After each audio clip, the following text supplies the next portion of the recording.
Hello, everyone, and welcome to another Dojo Live recap show this Monday, November 14th, 2022. My name is Kim Lantis, and here to help recap last week's show with me is America Guerrero.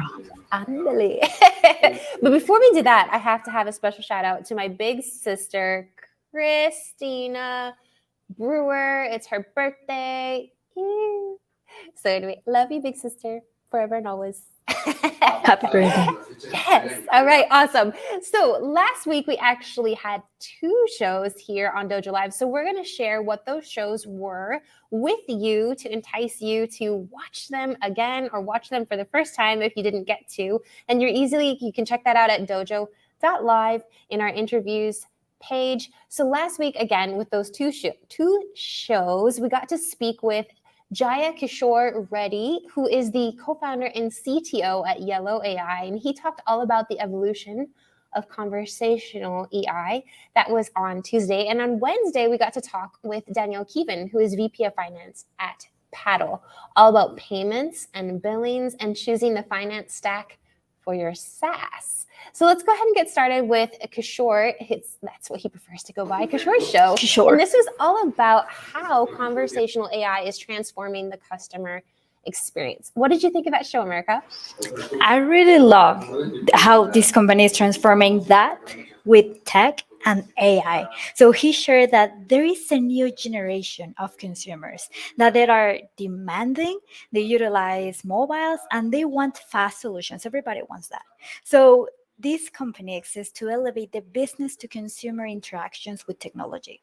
This company offers intuitive, personal, and real-time solutions. So it is amazing. And they are part of this evolution of technology. He said that there is going to be a time that they are going to be able to translate messages in real time. But I don't know if they are already working with that, but it is really interesting. Yeah, it's really interesting. I think the genesis of the company as well, Yellow.AI, being in India and utilizing even just culturally where it's much more utilized things like WhatsApp than perhaps, and throughout Latin America, I think too, than perhaps in the United States itself. But obviously huge numbers of individuals and really catering to that and just seeing how their business has exploded over the last few years.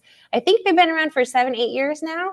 And they went from about 3 of the founders, and I think he mentioned about 800 individuals working for the company. I mean, absolute massive growth. So it's a really interesting story to talk to him about that as well and their experience, and just really, I think the naivety and also just the let's go for it attitude that I think the invincibility of youth and a fun idea can bring. And so it's been a really fun journey for them. But coming back to conversational AI and what this is doing for the customer experience, and not just the customer experience, but also the employees, right, of yours who are interacting with customers and making everything so much easier and so much faster with the conversational AI, and seeing how it's just evolving and getting better and better over time, as well as what the future is going to bring. And I think for me, one of those questions is, how is it going to be as the ability to really kind of give the sense of I have control and be able to converse and get as much options in front of me as possible, I think was one of the pieces for my puzzle that's still missing. I'm an investigator. I like to compare things. I like to, see how that all lays out from like perhaps one site to another, and that this really is the future of conversational AI, and Yellow's figuring out how to do it. So it's pretty fascinating. Yeah, and also that there are people that they want the human touch with this technology. So to not miss that, to have that balance, it's really interesting. It is super interesting. So yeah, check that one out. And then of course we followed that up with Danielle, Keeven. And this was all about, again, the VP of Finance at Paddle, payments and billings, choosing the finance stack for your SaaS, and really how to choose the best one, and to always kind of keep in mind that you should begin with the end in mind. And that was a really great conversation. What did you take away from that one? Well, I learned a lot about fintech, and I felt really shy during the show. But it is curious what she shared, that for some companies when they are starting, finance is not a priority. Usually they focus on the creativity side, satisfying needs and sales, but finance is an afterthought.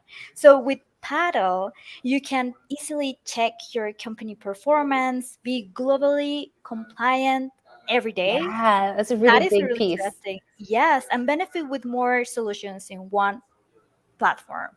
So Yeah. yeah. Because I think it's just this tendency to want to get that MVP out the door, to get your client base and to start making money. And then later we can figure out what we're going to do and how we're going to handle all that money that we're making, right? And yeah, so she would challenge anyone out there who's building a SaaS product to really think with the financial stack in mind first, even if it's, starting simple, but always having this idea of how I can scale, how I can layer up on this, and how it's going to grow along with me. And of course, Paddle specializes in that.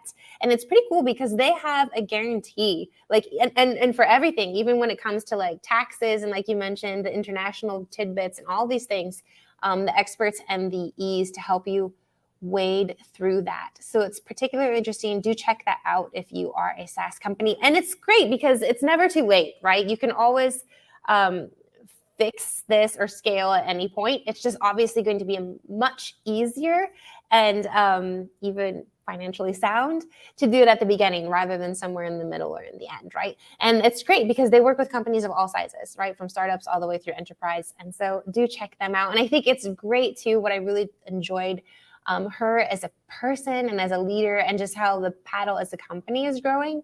For me, I think two of the biggest tidbits were for the very beginning of the show, she mentioned about allowing curiosity to prevail.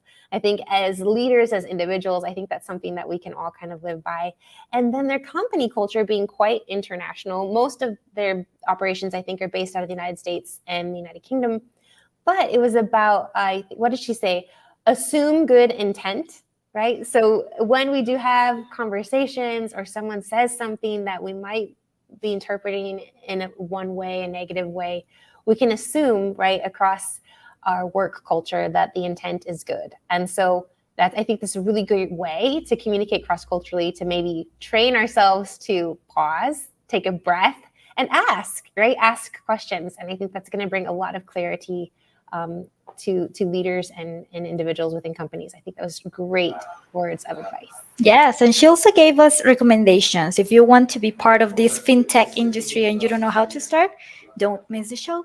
There are the Yeah, check that recommendations. out, right? That was great. And how to spiff up your resume and where to get started and all that. Yeah, I forgot about that. That was great. Cool. So this week, it's a very full week. We've got 3 shows coming up here on Dojo Live. Who do we have?